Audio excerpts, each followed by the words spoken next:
ಈಗಾಗಲೇ ರಾಜ್ಯದಲ್ಲಿ ಬಿಜೆಪಿ ಜೆಡಿಎಸ್ನ ಮಧ್ಯೆ ಮೈತ್ರಿ ಆಗಿದೆ. ಆದರೆ ನಾಯಕರ ಮಟ್ಟಿಗೆ, ಕಾರ್ಯಕರ್ತರ ಮಟ್ಟಿಗೆ ಈ ಮೈತ್ರಿ ಆಗಿದೆಯಾ?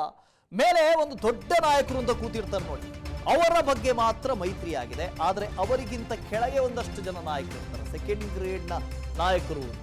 ಅವರಲ್ಲಿ ಮೈತ್ರಿ ಆಗಿದೆಯಾ? ಮೈತ್ರಿ ನಾಯಕರ ಮೇಲೆ ಪ್ರೀತಮ್ ಗೌಡ ಮಾಜಿ ಶಾಸಕರು ಗುಡುಗಿದ್ದಾರೆ. ಮೋದಿ ಹೊಗಳ್ತಾ ದೊಡ್ಡಗೌಡರ ಕುಟುಂಬವನ್ನ ಟಾರ್ಗೆಟ್ ಮಾಡಿದ್ರ? ವಿಧಾನಸಭೆ ಚುನಾವಣೆ ಸೋಲು ಮರೆತಿಲ್ವಾ ಮಾಜಿ ಶಾಸಕರು? ನಿನ್ನೆ ಮಾಜಿ ಸಚಿವ ಸಿಟಿ ರವಿ, ಇವತ್ತು ಪ್ರೀತಮ್ ಗೌಡ ಕಿಡಿಕಾರಿದ್ದಾರೆ. ಕೆಲವೇ ವರ್ಷಗಳ ಹಿಂದೆ ದೇಶದಲ್ಲಿ ಕುಟುಂಬ ರಾಜಕಾರಣ ಇತ್ತು. ಒಂದೊಂದು ರಾಜ್ಯದಲ್ಲಿ ಒಂದೊಂದು ಕುಟುಂಬ ಆಳ್ತಾ ಇತ್ತು. ಕರ್ನಾಟಕದಲ್ಲಿ ಗೊತ್ತಲ್ವಾ, ತಾತ, ಮಗ, ಮೊಮ್ಮಗ ಎಲ್ಲ ಬಂದ್ರು. ಮೋದಿ ಮತ್ತೆ ಪ್ರಧಾನಿಯಾಗಬೇಕು ಅನ್ನೋದು ಎಲ್ಲರ ಸಂಕಲ್ಪ. ಮಂಡ್ಯದಲ್ಲಿ ಬಿಜೆಪಿ ಮಾಜಿ ಶಾಸಕ ಪ್ರೀತಮ್ ಗೌಡ ಹೇಳಿಕೆಯನ್ನು ಕೊಟ್ಟಿದ್ದಾರೆ. ದಳಪತಿಗಳನ್ನ ಹೊಗಳ್ತಾ ಕುಟುಂಬ ರಾಜಕಾರಣಕ್ಕೆ ಕಿಡಿಕಾರಿದ್ದಾರೆ. ಇಲ್ಲಿ ಒಂದು ಮೈತ್ರಿ ಅನ್ನೋದಿದೆಯಲ್ಲ, ಮೇಲ್ಮಟ್ಟದ ನಾಯಕರಲ್ಲಾಗಿರುತ್ತೆ. ಆದರೆ ತಳಮಟ್ಟದಲ್ಲಿ ಕಾರ್ಯಕರ್ತರಲ್ಲಿ ಆ ಮೈತ್ರಿ ಆಗಿರುತ್ತೆ. ಅದಕ್ಕೆ ಇದು ಸ್ಪಷ್ಟ ಉದಾಹರಣೆ. ಈಗ ನಮ್ಮ ವೆಸ್ಟ್ ಬೆಂಗಾಲ್ ಹೋದ್ರೆ ನಮ್ಮ ಮಮತಾ ಕುಟುಂಬ, ಈ ಕರ್ನಾಟಕದ ಬಗ್ಗೆ ನಾನು ಏನ್ ಹೇಳೋದ್ ಬೇಡ, ಮಂಡ್ಯದಲ್ಲಿ ನಿಂತು ಏನಿದೆ ಅನ್ನೋದರ ಅಂತ ನಾವೆಲ್ಲ ಅನ್ಕೊಂಡಿದ್ದೀವಿ.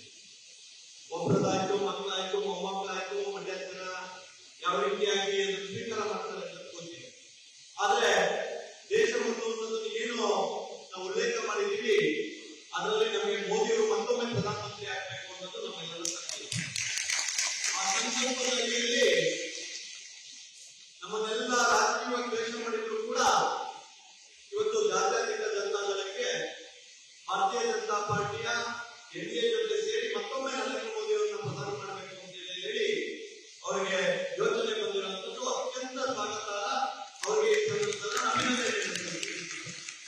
ಪಕ್ಷ ಬೇಕು, ಆ ಪಕ್ಷಕ್ಕಿಂತ ದೇಶ ಮುಖ್ಯ ಅನ್ನೋ ಭಾವನೆ ಬರಬೇಕು ಅಂತ ಹೇಳಿದ್ರೆ ನಮ್ಮೆಲ್ಲರ ಮನಸ್ಥಿತಿ ಒಂದೇ ರೀತಿ ಇರಬೇಕು.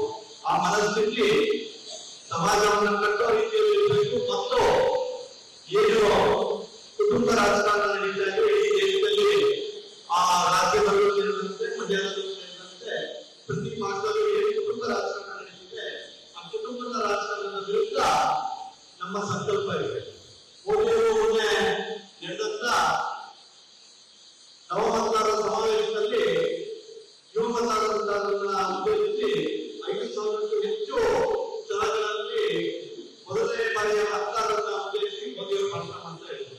ದೇಶಕ್ಕೆ ಯಾವ್ದಾದ್ರು ಬೇಕು ಅಂತ ಹೇಳಿದ್ರೆ ಅದು ಕುಟುಂಬ ರಾಜಕಾರಣ ಮತ್ತು ಪ್ರಾದೇಶಿಕ ಪಕ್ಷದಲ್ಲಿರುವಂತ ಕುಟುಂಬ ರಾಜಕಾರಣ ಅನ್ನೋದನ್ನ ಕಳೆದ 21ನೇ ತಾರೀಕು 25ನೇ ತಾರೀಕು ನಡೆದಂತ ನವಮತದಾರರ ಸಮಾವೇಶದಲ್ಲಿ ಪಕ್ಷ ಬೇಕು.